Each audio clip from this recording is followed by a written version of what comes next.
Program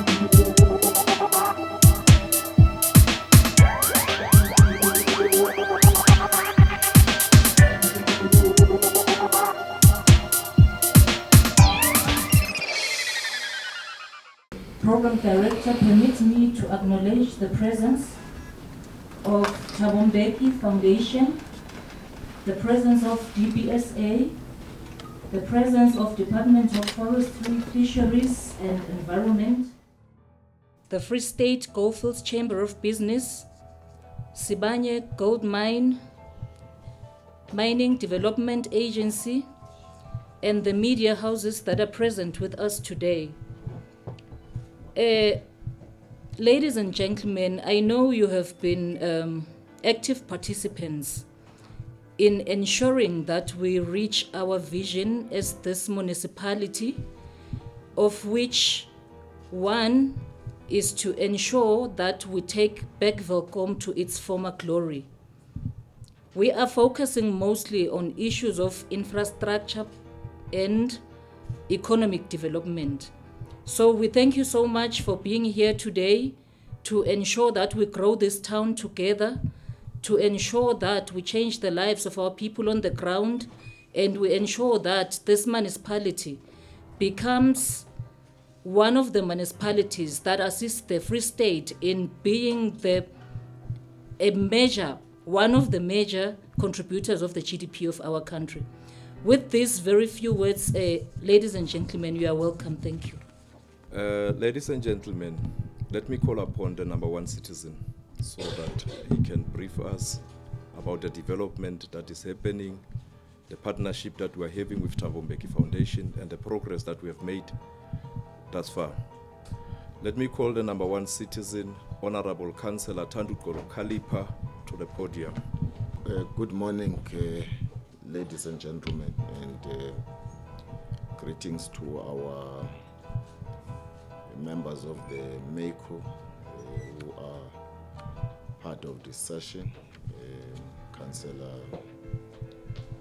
Masina, Councillor Tlake, Councillor Mkhomo, and the management led by the municipal manager who was busy somewhere, the Matjhabeng Foundation, the Chamber of Business,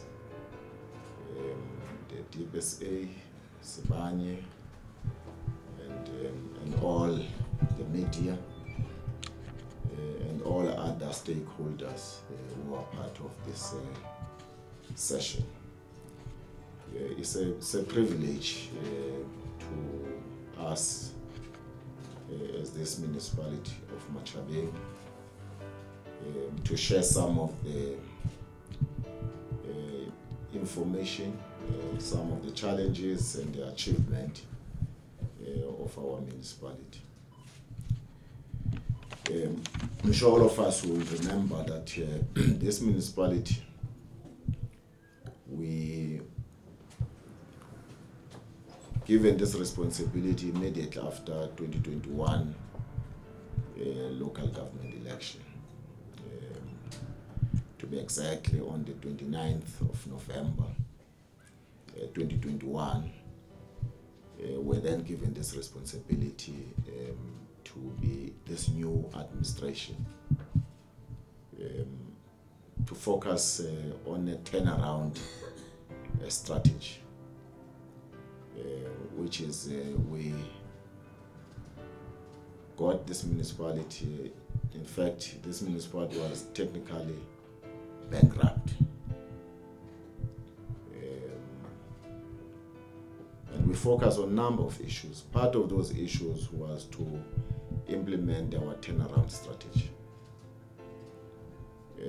put internal capacity, focus on number of some of the issues which were critical in our municipality was our infrastructure, which is our infrastructure has collapsed because of number of reasons, and part of those reasons was grading.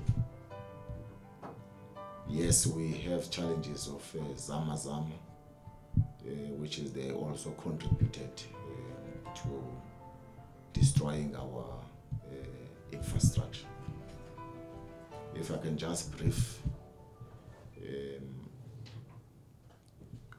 we did have about 57 pump stations in this municipality.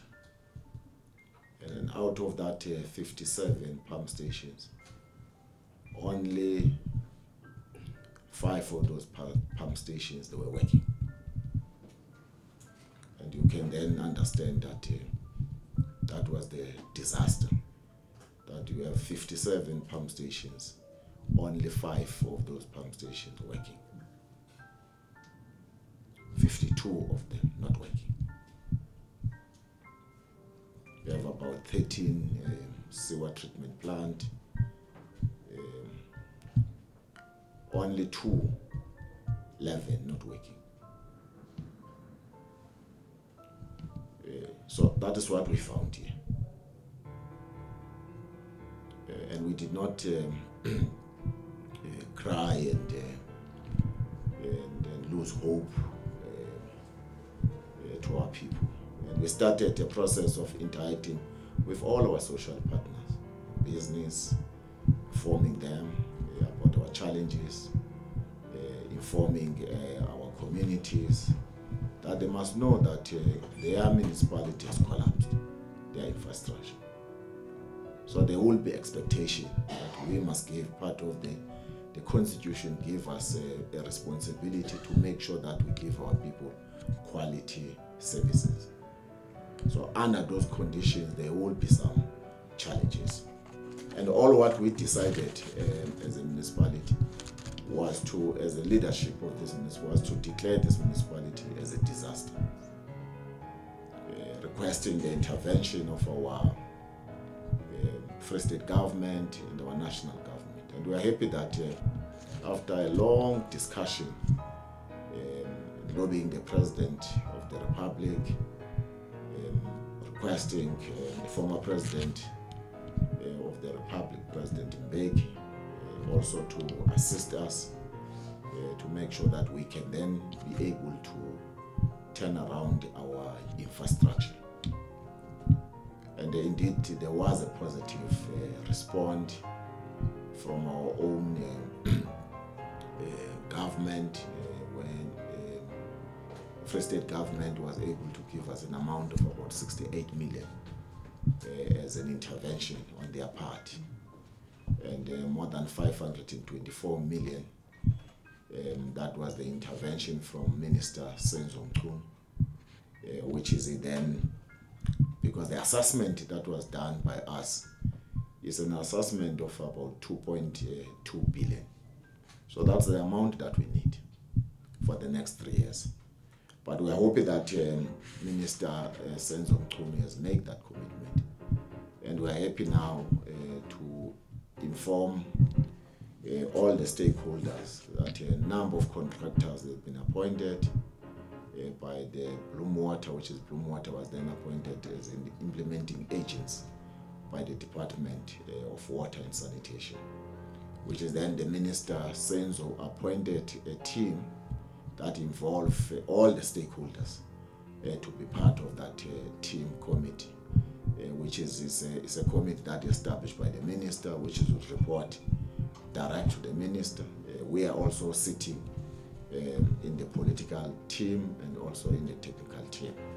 There are also experts that have been deployed by the Minister to assist us to make sure that we are able to turn around our infrastructure.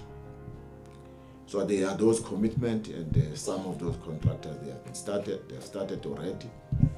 And we are happy again to inform our people that were informed Monday by the Minister and the Bloom Water that this week they will be appointing other 10 contractors who will be starting fixing our pump stations. We will be left with about 42 contractors who must still be appointed to fix all our pump stations, which is going to be not something that's going to happen overnight. It's a project of between 18 months and 24 months to make sure that our pump stations are fixed, and we are still waiting for Bloom Water also to appoint contractors who will also be fixing our sewer treatment plant. And what is most important, once all this work has been done, our team has developed your security plan. So this security plan is to make sure that we protect our infrastructure, because we can get all this intervention, but if we don't have a plan to protect our infrastructure, we are not going to succeed. We will lose all the monies which have been invested by our central government. We also have challenges in our municipality of water, which is for the past 3 months.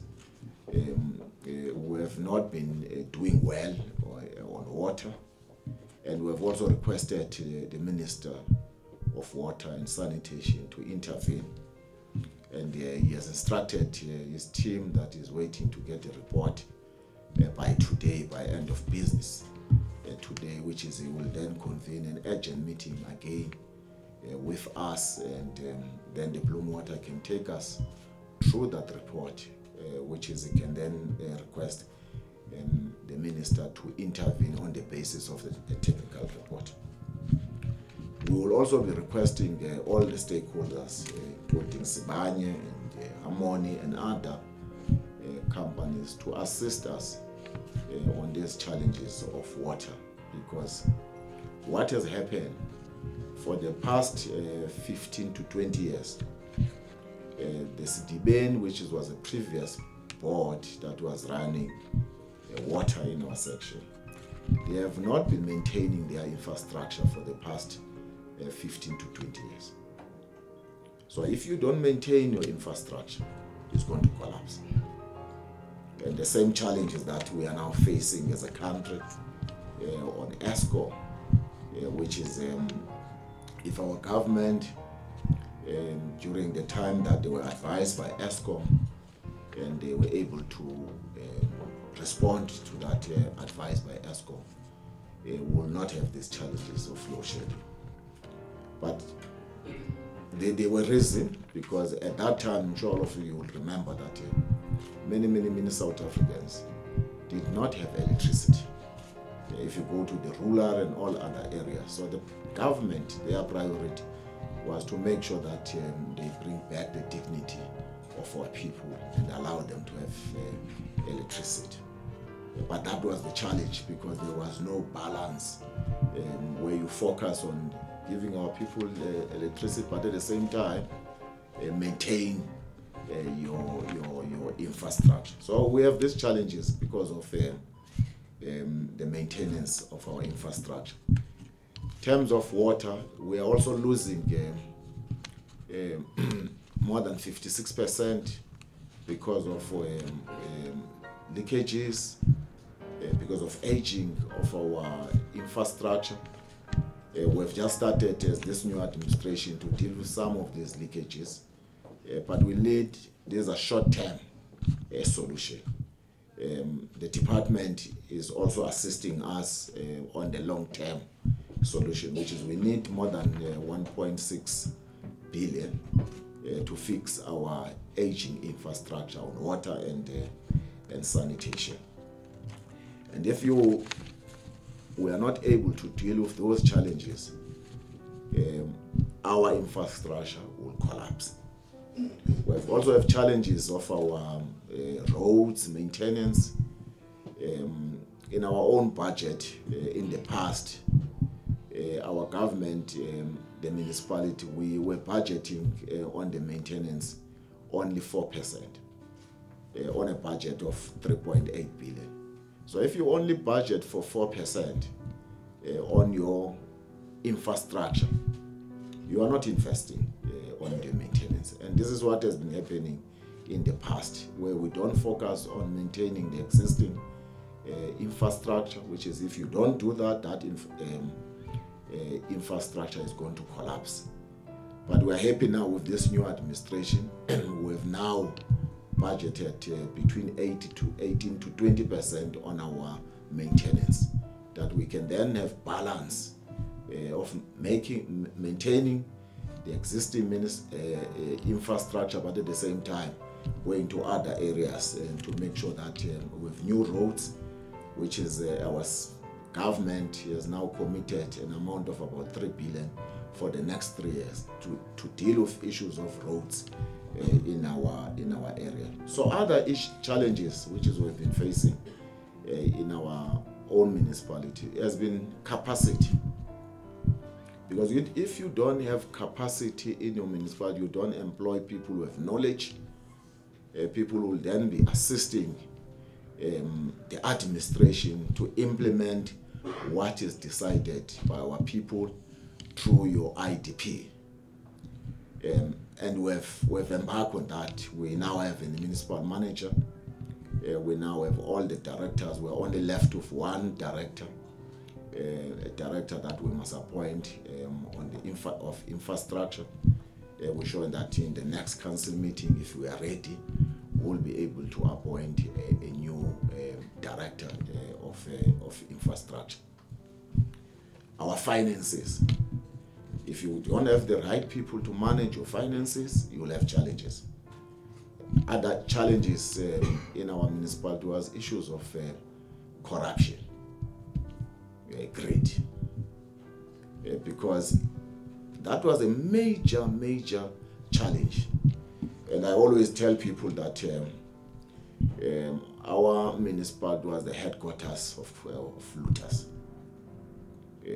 people who have no conscience to just destroy everything, looting our resources which is supposed to go to serve our people. That is also a big challenge for this new administration.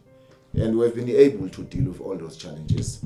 There are a number of cases that have been now referred to authority, your security authority, your NPA, the Hawks, which is we expect them to do their work as part of improving good governance and to make sure that we are able to serve our people and to be servants of our people. So we have a campaign against corruption. So anyone that will in this municipality will be focusing on issues of corruption, we will report those matters to the police. So big challenge was outsourcing, which is 80% of the resources, all the work that was done in our municipality was done by private people.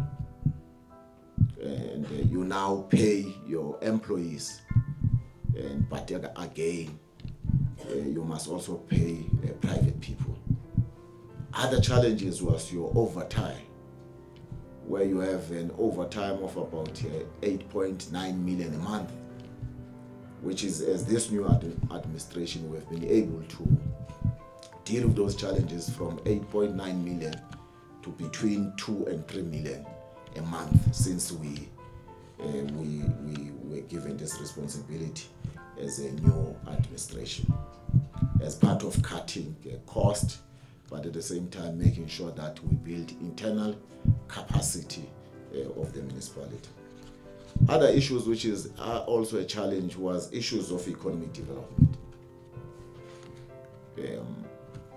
You can have all the plans, but if there is you don't focus on issues of economic development, you are not going to succeed. So we started by having an economic indaba.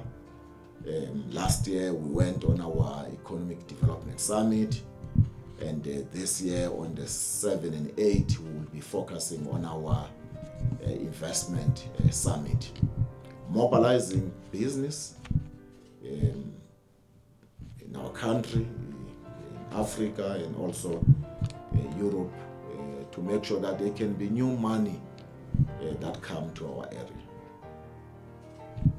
Because if there are not job opportunities, there will never be peace. And if the economy is not growing, where we are going to collect as a municipality? Because for us to survive, you need new money to come, you need to collect, and you need to make sure that our people are working. So we've been marketing Matjhabeng, interacting with one of the most important stakeholders, the foundation of Thabo Mbeki Foundation, and our president, who have also been our champion, ambassador, and President Mbeki, to mobilize investors to come to our city and to invest to Matjhabeng, and to make sure that Matjhabeng, because one of the reasons why we want investors to come is because political, we're stable. I'm sure all of you, we are not like a city of Johannesburg or Tshwane or the Nelson Mandela, when we are not sure whether you have a mayor today. The next morning you have another person, then within 48 hours you have somebody that is acting, then another day there is no mayor. I'm sure people who stay in those areas, they are not even sure even when they go back they will have a mayor. So at least you can be confident that here in Matjhabeng, even when you come next week, you will still have a mayor. You will still have a municipal manager, you will still have MMCs, you still have councillors, you still have the administration, we will still be working. There are issues between ourselves and our employees. We are engaging. You know that labor issues, they are always challenges on issues of labor. But we have a very good relationship, dynamic relationship with our SAMU and Imatu. You know, it's always on and off, because these are issues of labor, but there is the stability. So we are going all out for investors to come to Matjhabeng. And all of you, we want people to have a positive attitude about Matjhabeng, not to have this negative publicity, because that negative publicity is not going to assist our people. Because if you keep being negative, you know, when you have you are always negative, you are a risk even for yourself. So, but when you have a positive attitude, and you can then be able to bring hope in our city. And we have no doubt that Matjhabeng is going to be one of the best municipality in the country. Look, when we're given this responsibility, the National Treasury, they were telling us that we're a high-risk municipality. We're part of the 42 municipalities in the country which is the high risk. Since we have been doing this work, we are no longer part of that 42. Since we've been in office, we are now on a low risk. But we even want to get out of the 160 municipalities who are in a low risk. We can then go to municipalities which is they are performing and they are able to respect their people, but they are again able to respect the laws of our country. We want Matjhabeng, as you know, that Free State and the Northwest, there is not even one single municipality that have what is called clean audit. All those municipalities, Free State and the Northwest. So we want to be the first municipality to have clean audit. But there must be a balance, because people, accountant and a chartered accountant, they always focus on clean audit. But there must be a balance, clean audit and service delivery. And this must be twin. You can't just have a clean audit, but on the ground, there is no service delivery. So we have been mobilizing our workers, as we have indicated, engaging with some, that we can then improve their moral to make sure that they are able to work, which is a big challenge. And we know more than 5 years The past 5 years, our employees, they have not been working. There have been other people just took their responsibility. Others, they have been just sitting home, getting a free salary without doing anything. Your ghost workers will be getting a report because of the work that we have been doing, and then that report will be coming before council.